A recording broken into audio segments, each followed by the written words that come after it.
Salmo de número 46. É um salmo muito conhecido. Salmo 46. Agradeço a Deus por essa oportunidade. Agradeço a Deus pela vida do pastor.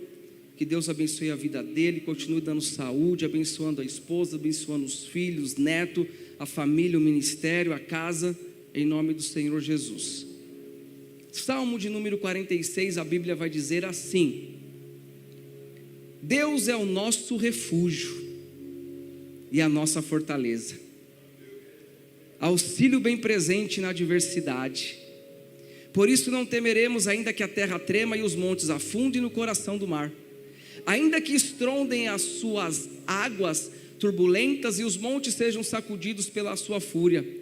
Há um rio cujos canais, eles alegram a cidade de Deus, o santo lugar onde habita o Altíssimo. Deus nela está, não será abalada.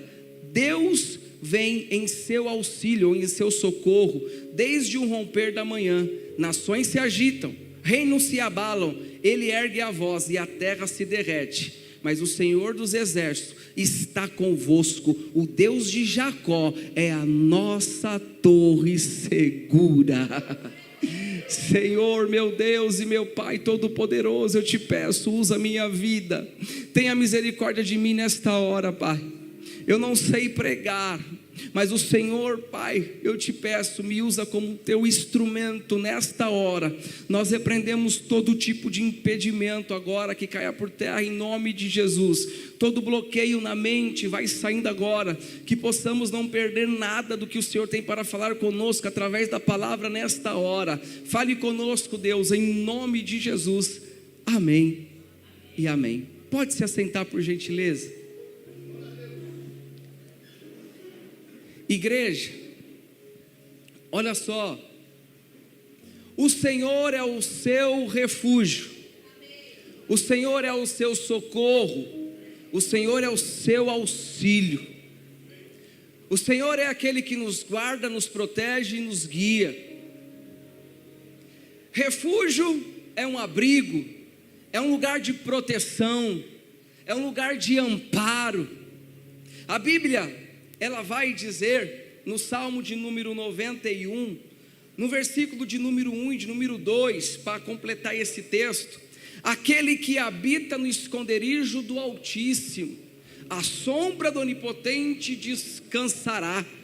Direi do meu Senhor, tu és o meu refúgio, a minha fortaleza e o meu Deus em quem eu confio. Irmãos, olha só, a nossa segurança não está na força do nosso braço, não está no eu, não está no você, mas a nossa segurança verdadeiramente ela está em Deus. É só em Deus que está a nossa segurança. Ele é o nosso refúgio, o nosso socorro bem presente. Muitas das vezes, irmãos, nós procuramos correr para onde não devemos correr, ou ir para onde não devemos ir. Às vezes também ficamos preocupados, ansiosos. Às vezes ficamos, sabe, irmãos, assim numa situação, corre para cá, corre para lá, e agora aflitos. O que eu vou fazer? Aí o Senhor vai dizer, completando esse texto, Ele vai dizer assim para mim, para você: opa, peraí, se eu sou o seu refúgio, se eu sou o seu consolo, por que você está agitado, por que está conturbado, por que está preocupado? Aí Deus vai dizer assim: olha, aquietai-vos e sabeis que eu sou o teu Deus. Então o Deus de refúgio para as nossas vidas tem resposta para toda situação que nós precisamos e necessitamos. Mas o que nós temos que fazer não é procurar atalho, mas sim se refugiar naquele que tem abrigo, que é o nosso Deus Altíssimo. E quando eu falo de atalhos é porque, irmãos, olha só, dependendo do que acontece, às vezes de repente chega aquele momento, aquela situação que você fala: eu cansei. Não, cansei disso, cansei daquilo, me esgotei, chegou até aqui para mim, eu vou chutar, eu não quero mais saber. Às vezes tem pessoas que às vezes, em vez de buscar o refúgio que é no Senhor, querem procurar atalhos. E o que eu quero falar sobre atalhos aqui agora nesse sentido, Irmãos, nada contra o que eu vou dizer agora, porque eu tenho certeza que Deus vai te abençoar, vai te prosperar, Deus vai trazer riqueza sobre a tua vida, espirituais, materiais, espirituais, na saúde, em toda a área da sua vida. Isso Deus vai fazer porque Ele é fiel e Ele faz. Mas o que eu quero dizer é que assim, tem pessoas que infelizmente vão buscar abrigo onde não tem que buscar, vão se refugiar na onde não tem que se refugiar, porque irmãos, olha só, de repente você está passando uma situação, você está numa luta, você está numa prova, e Deus fala: eu sou o seu refúgio, eu sou o seu socorro. Mas aí tem pessoas que infelizmente, irmãos, não vão buscar o socorro em Deus. Mas aí o que elas fazem? Nada contra o que eu vou te dizer, mas pega a visão. Irmãos, é muito bom viajar, não é? Não é muito bom você ter casa no campo, casa em vários lugares, que você tenha, profetizo sobre a tua vida. Mas o que eu quero dizer para você é que assim, irmãos, o meu refúgio, quando eu estou numa situação de angústia, não pode ser no dinheiro que eu tenho, não pode ser na saúde que eu tenho. O meu refúgio, irmãos, tem que ser em Deus, porque o dinheiro uma hora acaba, a saúde uma hora falta, mas Deus, Ele nunca vai faltar na tua vida. Deus nunca vai deixar de abençoar. Mas tem pessoas que às vezes, irmãos, acham: não, mas eu vou fazer isso, vou sair um pouco. Nada contra. O que eu quero que você entenda, irmãos, é que assim, que mediante qualquer situação que você passe e aconteça com você, o seu refúgio sempre será o nosso Senhor e Salvador Jesus Cristo, porque Ele tem a solução para cada coisa. É Ele quem vai colocar no lugar o que tiver que colocar, é Ele que vai derramar a cura que tem que derramar, que vai libertar o que tiver que libertar e fazer o que tem para fazer. Nós às vezes procuramos até tirar um pouco o peso e o alívio de certas situações com condições que nós temos, e seja elas qual forem, não estou falando financeiramente, mas em qualquer questão. Mas irmãos, só quem traz o refrigério para a alma é Deus. É só Deus que pode trazer o refrigério para a nossa alma. Então, fazendo a abertura dessa mensagem, eu quero dizer algo para você, exatamente isso. Irmão, se a Bíblia está falando que o nosso Deus é o nosso refúgio, é a nossa fortaleza, é o nosso socorro sempre presente na adversidade, para que eu vou procurar outras coisas? Quando chega a adversidade, quando chega a luta, quando chega essa batalha, é meu joelhinho no chão, é adorando o Senhor, é clamando a Ele, é bendizendo a Ele, e Ele vai entrando com providência, Ele vai fazendo um milagre, Ele vai colocando as coisas no lugar, e vai encaixando todas as coisas conforme elas têm que ser. Ele vai fazendo acontecer. Aí nós vamos lá, vamos partindo para frente, seguindo do termo: Senhor é o nosso refúgio, é o nosso abrigo, né? É aquele que nos protege e nos guarda. Irmãos, muitas das vezes queremos correr dos problemas, mas não adianta querer correr do problema, tem que resolver o problema. Você pode ir para qualquer lugar onde você for, o problema vai com você, sim ou não? Se você não resolver, vai. Você tem que resolver o problema. Então a questão não é o problema, é você resolver. Aí a gente vai pegar aqui alguns paralelos bíblicos aqui para a gente tentar entender um pouco. Olha só, Elias quis fugir de um problema, sim ou não? Ele quis fugir de um problema. Qual que era o problema? Jezabel não queria matar ele. O que ele fez? Fugiu. E foi esconder na onde?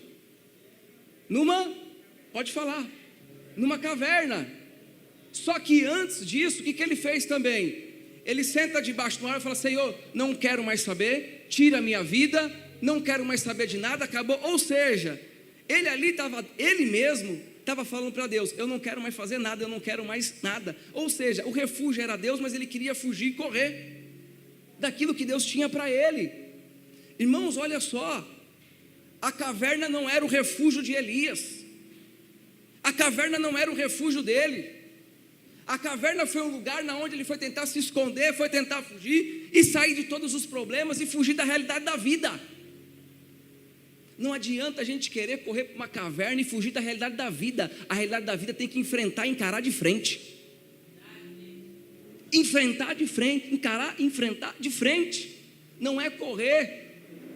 Não é, irmãos, deixar e falar: eu vou para cá porque eu não quero saber. Não, tem que resolver. Então na tua vida não queira correr do problema, mas peça para Deus te dar sabedoria para resolvê-los. E Deus vai te dar sabedoria para resolver. Deus vai colocar situações para você resolver. Ei Elias, espera aí. Você está fazendo errado. Você está fazendo errado, profeta. Porque não é você querer correr e fugir. Porque o que Deus faz para ele? Peraí, não, você está aí, peraí. Vou dar comidinha para você. Faz os corvos levar comida. Olha só, as águas do ribeiro, águas cristalinas, beba e coma, porque grande ainda é a tua jornada. Grande ainda é a tua jornada, tem muita coisa para você fazer e eu vou te usar. Então, ou seja, irmãos, olha só, não é uma caverna que vai me refugiar, mas é Deus que vai me consolar. É Deus que vai te consolar. Não é um local, não é um momento, mas é Deus. É só Ele que pode. Então que nós venhamos entender, irmãos, que o Senhor sendo o meu refúgio, eu entendo que sem Ele eu não posso fazer nada, não chega a lugar nenhum, isso é bíblico. João 15, sem mim nada podeis fazer. Então Ele sendo o auxílio, socorro bem presente, a minha vida, ela é dependente e entregue nas mãos do Senhor. Quando você aceitou Jesus para ser o seu Senhor e Salvador, você convidou Ele para ser o seu dono. Senhor Jesus, eu te recebo como meu Senhor e Salvador, como dono da minha vida. Por que o dono da sua vida? Se Ele é seu Salvador, você vai para onde? Então, somos dele. Somos dele. Irmãos, e Ele diz que nos protege, que nos ajuda e nos sustenta. Davi, quando ele foi para alguns lugares, como para vários montes e lugares que ele foi sim se refugiar para Deus. Ele foi se refugiar para Deus. Ele fugiu do filho que queria matar, corre para cá, corre para lá, mas ele foi se refugiar em Deus. Você vai ver que vários salmos que ele escreveu vai falar sobre isso, e várias outras situações. E ele vai lá e naquele lugar ele ora, ele clama. Sabe, ele busca a presença de Deus, a face de Deus, se arrepende dos erros e do pecado que ele cometeu. Aí eu vou fazer um parênteses aqui. Davi e Saul, olha que coisa tremenda isso. Davi e Saul, irmãos, eu não sei, eu acho que eu já comentei isso aqui, não sei se foi aqui, foi no estudo, não me lembro. Mas olha só, sabe qual que é a diferença de Davi e Saul? Saul, ele estava mais preocupado com o trono do que com a presença. Saul, ele estava numa guerra, e ele estava preso naquela guerra, e nesse momento, ele vai procurar uma adivinha. Olha onde ele vai recorrer, uma adivinha. Irmãos, deixa claro que a preocupação dele era muito mais com o trono do que com a presença de Deus, porque ele não vai buscar em quem tinha que buscar, estava fugindo da presença de Deus. Davi não, Davi foi diferente. O profeta Natan chega até Davi e fala o que para ele? Você pecou contra Deus, e por causa do teu pecado, você vai perder o teu filho, a tua paz vai ser arrancada, e você vai perder o trono. Aí a gente vai ver Davi escrever e dizer o quê? Senhor, Senhor, se necessário for, tira de mim o trono. Oh Senhor, arranca de mim a paz, tira o meu filho, só não tira de mim a tua presença. Irmãos, perca amigos, perca dinheiro, mas não perca a presença de Deus. Se você perder amigo, você vai estar perdendo pouco. Se perder dinheiro, vai estar perdendo pouco. Mas se perder a presença de Deus, você vai estar perdendo tudo. Só não perca a presença de Deus, que isso é importante para a nossa vida, e é o nosso abrigo e o nosso socorro bem presente. É tremendo. Então a gente vê aqui Davi, irmãos, ele buscar verdadeiramente um socorro, um abrigo que era em Deus, diante de tudo que ele estava passando. Então a preocupação dele era com a presença de Deus. Não tire de mim a tua presença, não tire de mim o teu Espírito. Irmãos, essa é a nossa maior importância, que de nós o Senhor não tire o Espírito, ou seja, que nós não venhamos afastar o Espírito Santo de nós através do pecado, através de erro, seja do que for, porque isso é o que nós temos de mais importante na nossa vida espiritual, é o que nós temos de mais importante. O socorro bem presente. Aí eu faço a pergunta para a igreja: em quais momentos o Senhor é o nosso socorro bem presente? Como é que é? Não ouvi? Como é que é aí? Em todos? Ah, tá, legal, bacana. Então por que você fica ansioso? Por que você fica ansioso? Porque você, pastor Alexandre, fica ansioso. Se Deus é o socorro bem presente em todos os momentos. E o apóstolo Paulo em Filipenses 4:6 vai dizer o quê? Não andei por coisa. Então, mas por que a gente fica ansioso se Deus é o nosso socorro em todos os momentos? Por que nós ficamos preocupados pelo dia de amanhã? Tem gente aqui que já está preocupado com amanhã, com a segunda-feira, vai estar chovendo, vai estar sol, vai estar calor, vou ter que trabalhar, vou ter que acordar, aí eu não vou dormir, amanhã acordar, como é que vai ser? Não é verdade? A gente não fica assim preocupado? Só que a Bíblia diz para mim, para você, Mateus 6:25, não andeis preocupados com nada, nem pelo que havei de comer, nem pelo que havei de vestir, mas buscai em primeiro lugar o reino de Deus e a sua justiça. Irmãos, se o Senhor é o nosso refúgio, é o nosso abrigo, é o nosso socorro, por que eu ando preocupado, por que eu ando ansioso? Por quê? Sendo que o Senhor já disse que Ele é o nosso auxílio bem presente na hora da angústia. Só que tem momento, irmãos, que às vezes a gente não vê saída, né? Tem momentos que a gente olha para um lado, olha para o outro e fala: e agora? Não estou vendo saída. Eu já tentei daqui, eu já tentei dali, eu fiz isso, eu fiz aquilo, e agora? Para onde eu vou? Eu não sei se você já teve uma situação assim, mas eu já tive situações e às vezes fala: e agora? Meu Deus. Aí você tem que parar e orar. Eu faço isso, eu paro e oro, eu falo: Senhor, me ajuda, Senhor, dê uma direção, Senhor, me guarda, Senhor, não sei o que fazer, mas me dê uma luz aí, alguma coisa acontecer. Porque tem momento que a gente fala: agora estou num beco sem saída, agora apertou, agora ficou difícil. E agora? E agora? Com muito perdão aqui a família do irmão Ronaldo, me desculpa aqui, vou contextualizar, tá? Agora, irmãos, e agora quando chega a notícia, é câncer, vixe, vai se espalhar, e agora? E agora? Vai fazer o quê? O desespero vem, o desespero bate na hora, porque somos seres humanos, vem o desespero, vem o medo, e agora fazer o quê?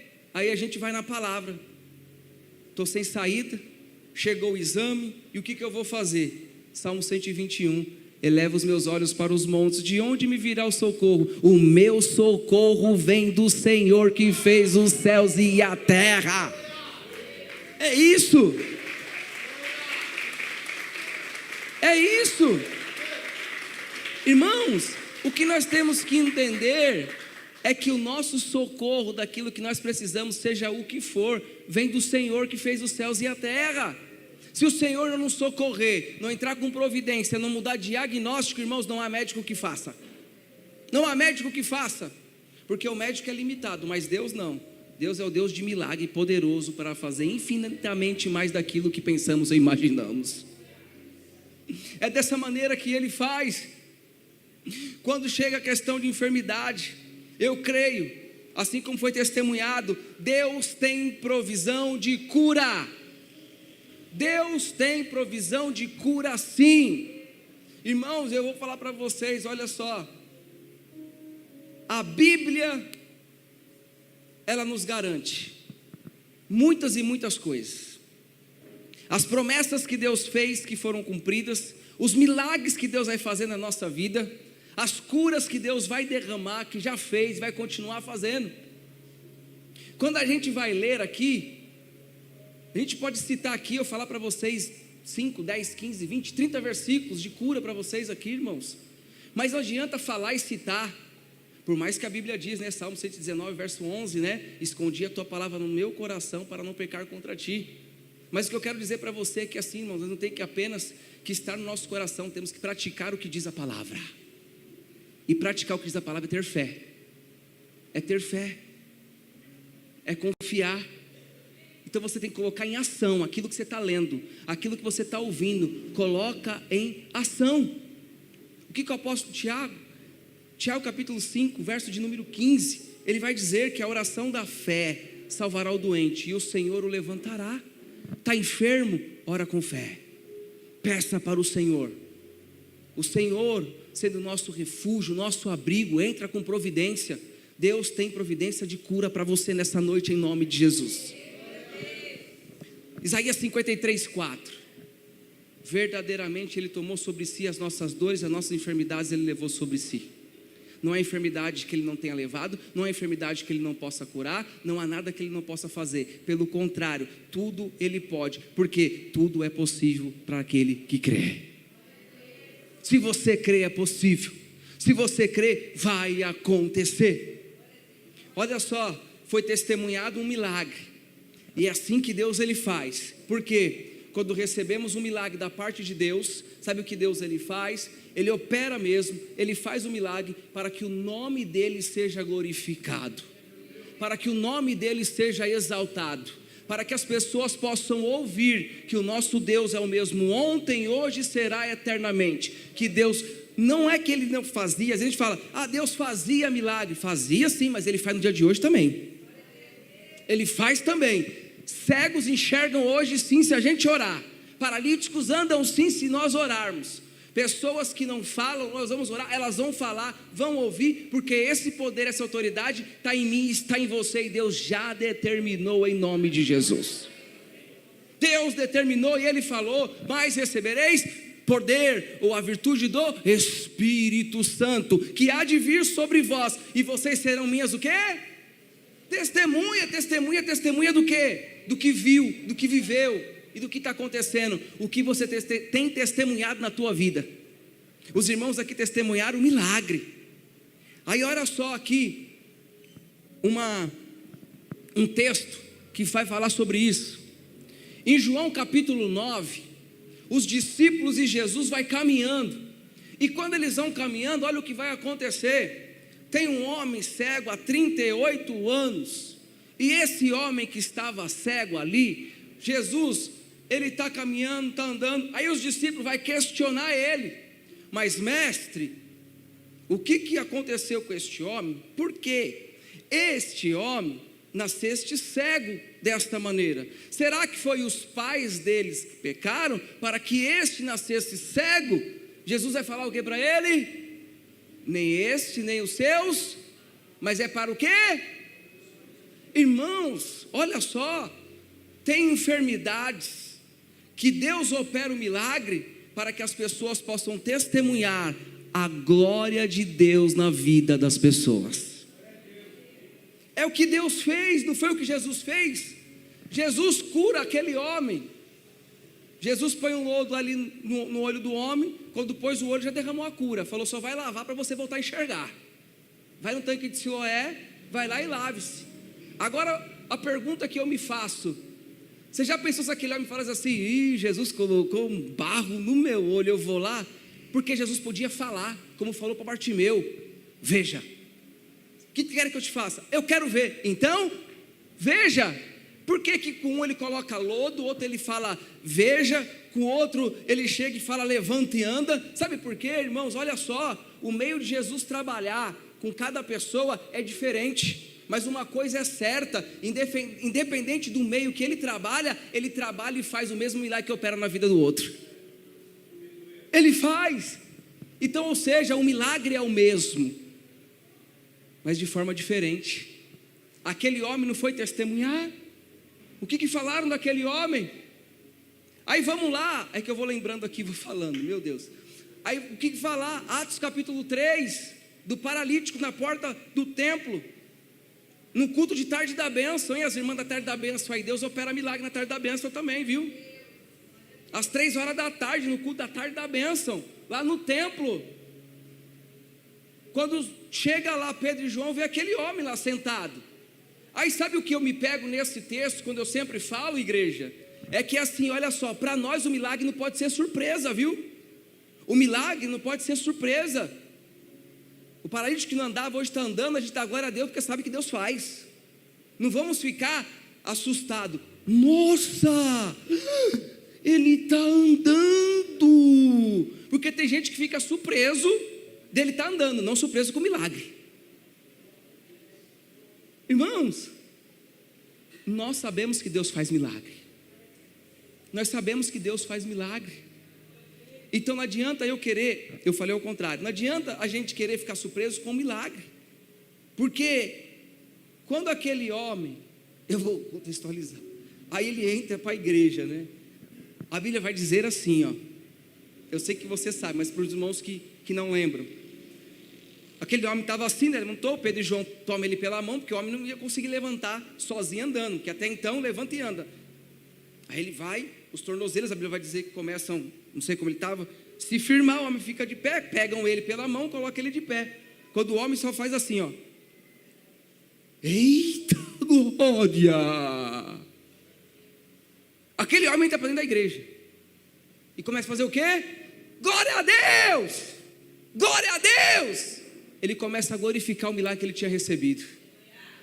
E aí sabe o que vai acontecer? A igreja, eu que estava lá dentro, começa a olhar e fala, não acredito, não acredito. Os que estavam dentro da igreja não acreditaram no milagre que Deus fez.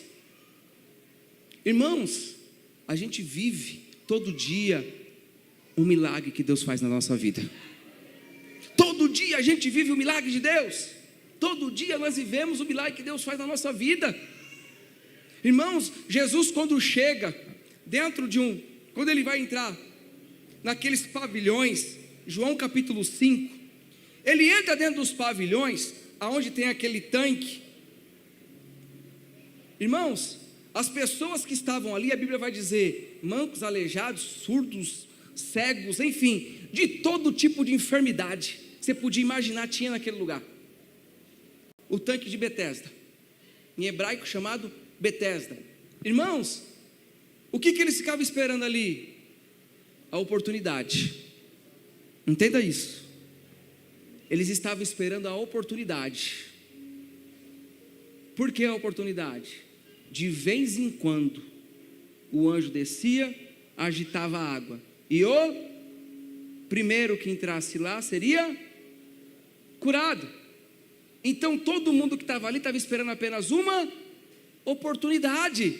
Espera aí, eu vou esperar aqui, na hora que mover eu vou, na hora que eu mover eu vou. Mas irmãos, nem todo mundo conseguia ir, e ia se tumultuando de pessoas que estavam ali. Mas Jesus chega um dia naquele local, e um homem começa a falar para Jesus, diante de um questionamento do próprio Jesus para ele: você quer andar? Eu não consigo porque não tem ninguém. Ele estava preocupado com a água. Ele achou que a cura estava na água. Ele achou que a cura era o anjo descer e ele entrar lá. Mas não, Jesus falou para ele: opa, peraí, mal sabe você que a cura sou eu. Mal sabe você que você não vai precisar nem entrar lá.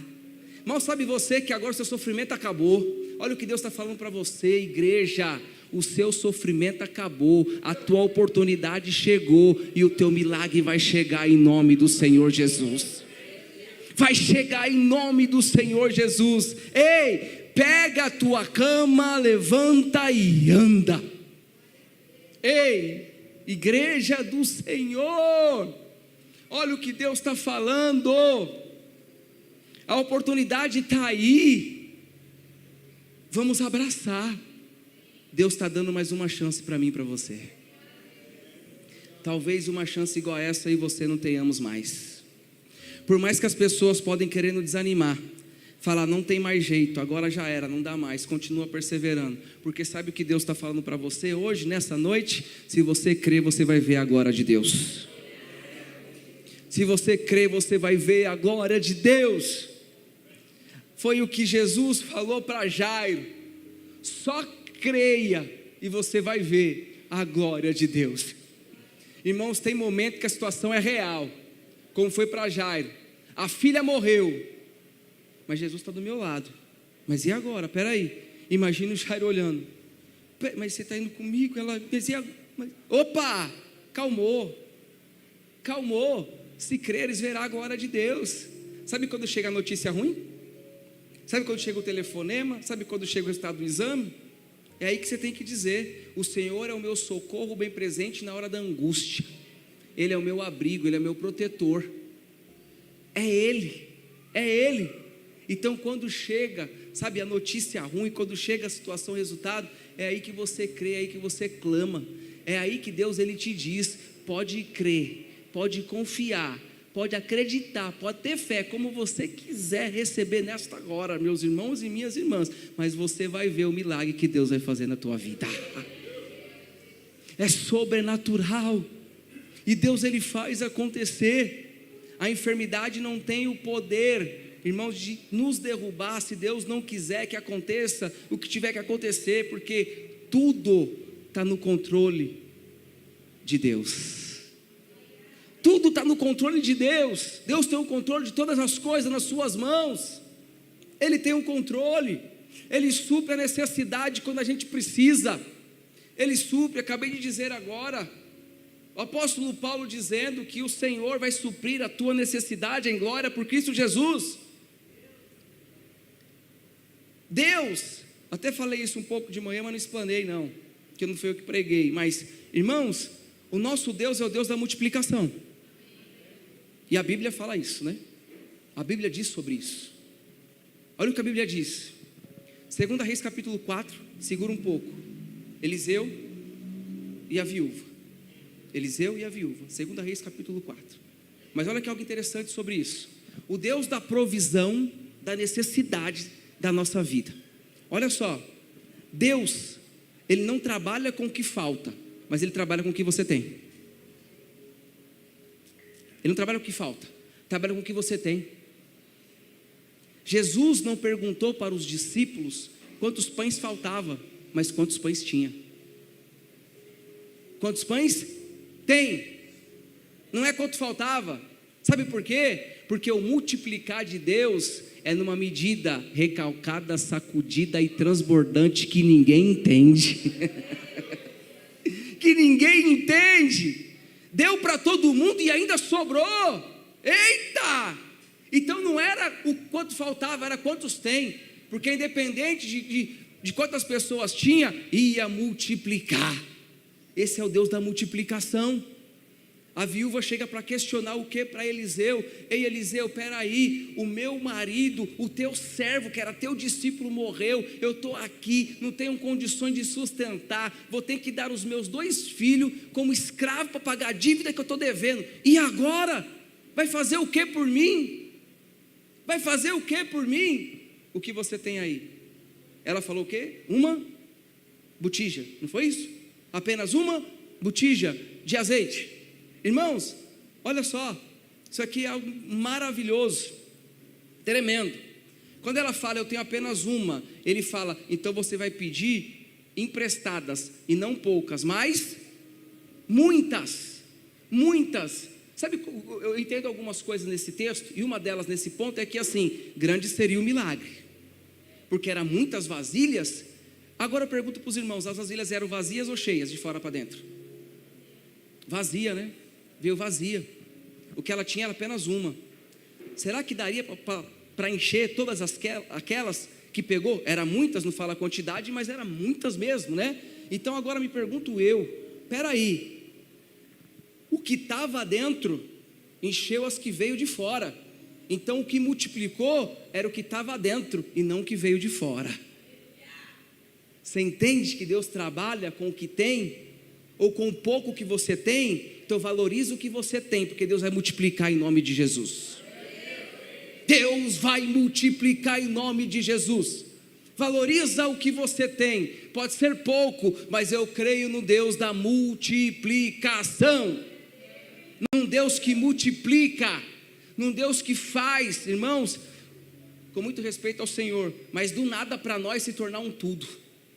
Do nada para nós se tornar um tudo, do não ter, dele dizer agora vai ter, porque eu vou fazer acontecer. Eu vou fazer acontecer, eu vou operar o milagre, eu vou entregar, eu vou derramar.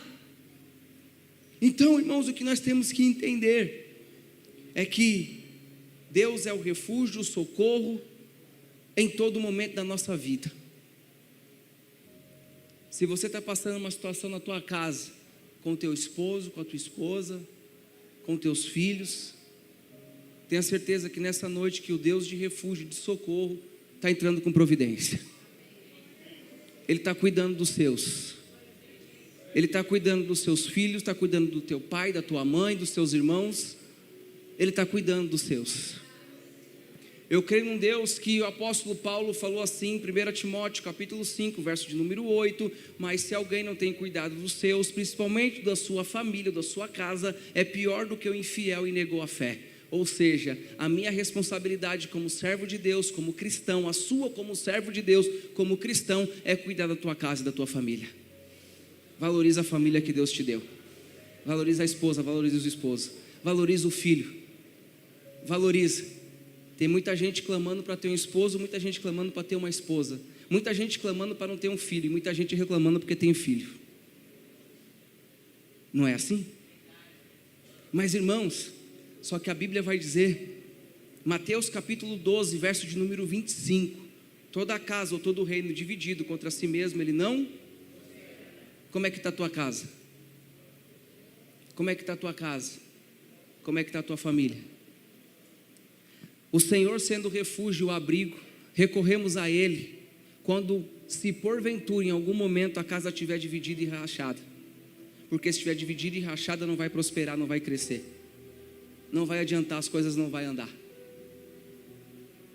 Não adianta um filho pular da mãe para o outro, um pai para cá e outro para cá, e achando que está tudo bem, que está tudo legal.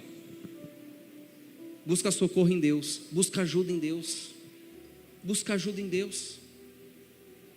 Irmãos, hoje eu trago esta mensagem em alguns âmbitos e alguns pilares essenciais da nossa vida, que é na área familiar, área da saúde, área financeira e agora na área espiritual. Como que está a tua vida espiritual? Como está você com Deus? Você tem orado, você tem clamado? Você tem tempo de qualidade com Deus? Você tem orado verdadeiramente ao Senhor? Você tem orado porque você quer orar ou você ora porque você é obrigado a orar? A nossa oração não pode ser aquela: Senhor, muito obrigado, meu Deus, meu Pai, tchau, me dê um bom dia, amém, vira e vai embora. Não, tenha um tempo de qualidade na tua oração com Deus. Busca intimidade. Busca intimidade. A nossa vida espiritual é reflexo do que a gente é aqui na terra. Há sim, irmãos, um campo espiritual que não é enxergado por nós, mas ele reflete em nós aqui na terra. Muito simples de explicar isso. Jó capítulo 1 em diante, pode ler que você vai ver o que eu estou falando. Não vou nem explanar. É exatamente isso, igreja. Então o que eu quero dizer para você é que assim, Deus sendo o meu refúgio, o teu refúgio, o teu socorro bem presente, nós temos que entender, irmãos, que nós temos que refugiar nele, buscar nele, mas nós temos que ter a nossa comunhão e a nossa vida e fazer a nossa parte. Você tem feito a tua parte? Pastor Alexandre, você tem feito a tua parte? Porque não adianta eu querer buscar ou pedir para Deus, sendo que eu não estou fazendo aquilo que tem que fazer. Eu peço para Deus, mas eu não oro. Eu falo assim: Deus, me dá. Não estou nem orando, estou só pedindo. Tenha comunhão, tenha intimidade, sabe? Irmãos, olha só, João Batista, ele vai falar algo extraordinário. Falei isso hoje de manhã na IBD. Ele vai dizer assim, as pessoas achando que ele era o Cristo, que ele era o Messias, né, pelos seus grandes feitos, tendo conquistado vários discípulos, né, que João Batista ele tinha, uma voz eloquente, né, que clamava no meio do deserto, aquelas roupas que ele usava, os alimentos que ele comia, mel silvestre, gafanhoto, né, e as pessoas iam até ele para ser batizado, e ele falava assim: não sou eu não. E ele diz algo que é assim: olha, eu só batizo com água para arrependimento, mas aquele que vier após mim é mais poderoso. Mateus capítulo 3, verso 11 em diante. Mas aquele que vier, 3, 1 e vai até o 11, que é mais poderoso do que eu, o qual não sou digno de desatar as sandálias dos seus pés. Não sou digno. Ou seja, ele se coloca na posição de humildade. E é o que eu quero falar para você: se coloque na posição de humildade perante o Senhor. Humilhai-vos, pois, debaixo da potente mão de Deus, para que no tempo oportuno Ele vos exalte. É se humilhar na presença de Deus, é ter humildade. Tira a sandália nesse sentido, irmãos, é entrar limpo, sabe? Senhor, estou entrando na tua presença, Pai. Agora eu não quero saber se o relógio vai despertar, se alguém vai me chamar. Agora é o meu momento contigo, é a minha intimidade com o Senhor. Sabe, irmãos, é buscar essa vida espiritual para suportar. Efésios capítulo 6, verso de número 10, que nós conhecemos de cor, irmãos. No demais, irmãos, revestidos de toda a armadura de Deus. Mas o texto vai continuar dizendo assim: para poder estar firme, para que possa resistir os dias. Então aí é que está. E essa resistência, ela não é na carne, ela é no espírito. Paulo vai escrever assim: as armas das nossas milícias não são carnais, mas sim espirituais e poderosas em Deus. Então, ou seja, as nossas armas, elas são espirituais. Então, espiritualmente falando, igreja, nós temos que estar firme e de pé na presença do Senhor. Como é que está a sua vida espiritual? O Senhor tem sido o seu abrigo? Ele tem sido o seu refúgio, o teu socorro? Você tem praticado Mateus 6,6? Você tem praticado Mateus 6,6? Irmãos, isso é para todo mundo, isso é lição de casa, vamos dizer assim. Temos que ter a prática da oração em todo momento, em todo tempo. Sabe, buscar a presença e a face de Deus. A Bíblia vai dizer assim, ó: e buscar-me-eis, e me achareis, e me invocareis, e me encontrareis, quando me buscar de todo o vosso coração. Mas tem que ter busca, tem que ter busca. Então que nós possamos buscar ao Senhor de todo o nosso coração, verdadeiramente. E partindo aqui para o final, irmãos, nós achamos que somos apenas servos, e alguns, não vocês, mas outras pessoas, que são frequentadores de igreja, ou só membros de igreja. Mas olha só, a partir do momento que você aceitou Jesus, a partir do momento que você agora é cristão, ou pequeno Cristo, ou um homem ou mulher de Deus, Deus já te chamou para o ministério, Deus já te chamou para fazer a obra.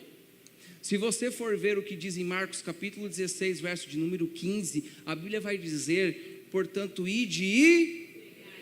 Esse ide é para quem? É para pastor? Só, vou mudar, só para pastor? Só para líder? É para quem? Você se coloca nisso, sim ou não? Então, comece a praticar. Então, comece a praticar. Porque aonde você for e aonde você estiver, pode ter certeza, Mateus capítulo 28, verso de número 20, o Senhor vai dizer assim, no 19 antes em diante, no finalzinho, na parte B, Ele vai dizer assim: e o Senhor ia cooperando com eles, e ainda diz assim, e eu quero que você pega nessa noite, o Senhor dizendo: pode ir, porque eu tenho chamado para a tua vida, cumpra o ide, e eu estarei contigo até a consumação dos séculos. Esse é o nosso Deus. Já quero convidar o Ricardo e a banda. Irmãos, olha só, o Senhor, Ele garantiu: eu sou contigo. O que nós vamos temer? Para finalizar esse texto aqui do Salmo 46, irmãos, olha só, o texto ele vai dizer algumas coisas, falando sobre: por isso não temeremos, ainda que a terra trema, ou seja, mesmo que estronde as suas águas turbulentas, olha aí, Deus nela está e não será abalada, porque Deus vem em meu socorro. Gente, qual é a tempestade que você está passando? Qual é a luta que você está enfrentando?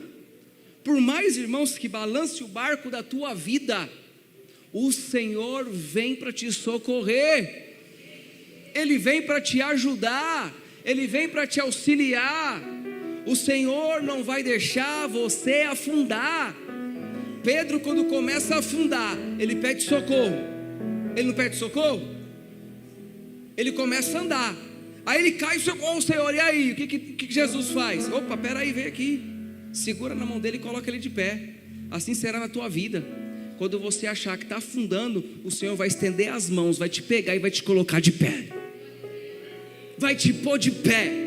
Você não vai afundar as águas turbulentas, você não vai temer, irmãos, as tempestades ou as lutas da vida. Pelo contrário, você vai confiar no Senhor, você vai crer que Ele vai entrar com solução, que o vento que vai soprar, ele não vai te derrubar. Aí a gente vai no texto de Mateus, que a Bíblia vai dizer: e veio os rios, e veio os ventos, e desceu, e a casa que estava firmada na rocha não se abalou. E essa casa é você, é a sua família, são os seus. Vai vir o vento, vai vir a luta, mas vocês não vão se abalar. Deus vai manter você de pé para glorificar o nome dele.